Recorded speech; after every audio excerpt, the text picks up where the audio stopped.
So what are some drills that we can take a look at?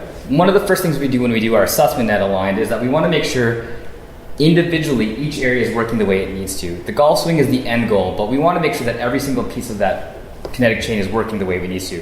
So we're going to take a look at a couple different things to take a look at the thoracic spine, the lumbar spine, and then the hip, and a couple of different mobility exercises just to start off with that will help move that golf swing into a better movement. We talked about earlier that rotation.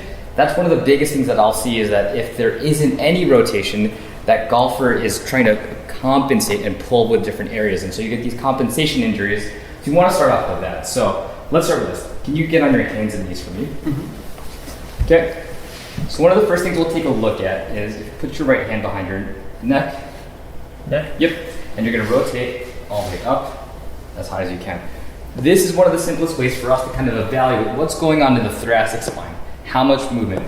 From the angle of the camera, you can see how much his shoulder's going up. And if he's got good movement, he'll be able to get to almost toward the ceiling. Now switch.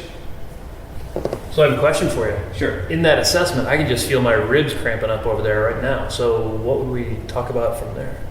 That mobility, the ribs cramping, the musculature across the rib cage and the obliques and the abdominals are not rotating as much as they could be, so you're also not getting that full control. We'll get to the core component of being able to utilize that mobility, but one of the simplest things is that if there's no mobility, then you're not going to get any power anyways. You can see that his left side going up higher here, he's got more movement, so he's able to turn that thoracic spine.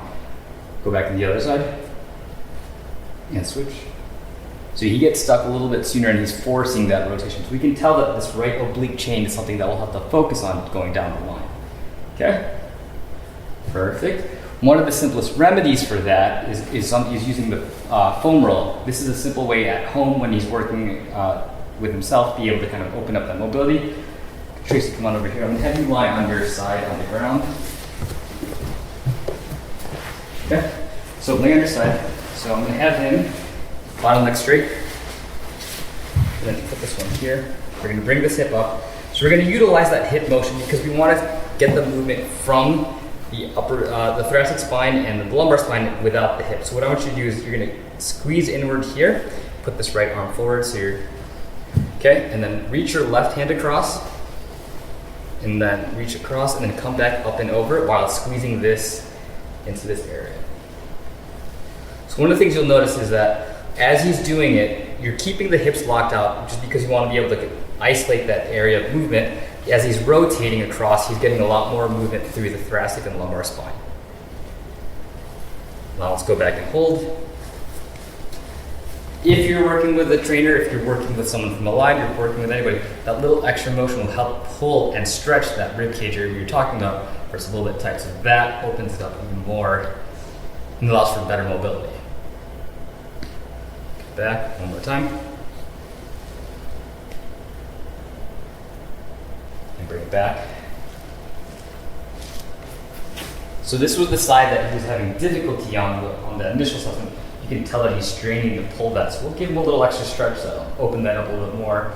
He should feel a lot of that through the thoracic and the lumbar spine as he's moving across. Again, engaging that hip to lock that out so all the motion is coming from here and you're not compensating down here while just working on mobility. Back up. One more time. And then just kind of stretch. Getting that little extra stretch, you can feel that. Okay, perfect. Come on up. Let's go back on your hands and knees and see how that mobility is looking. So rotate up. Already you can tell right there, he's got a lot more motion. He's almost able to get to the ceiling. Come back down. Switch. Now this was the better side, so he should still have good mobility, but he should get even just a little bit extra, couple degrees of rotation. So you can tell now he doesn't have to fight that rotation with his golf swing.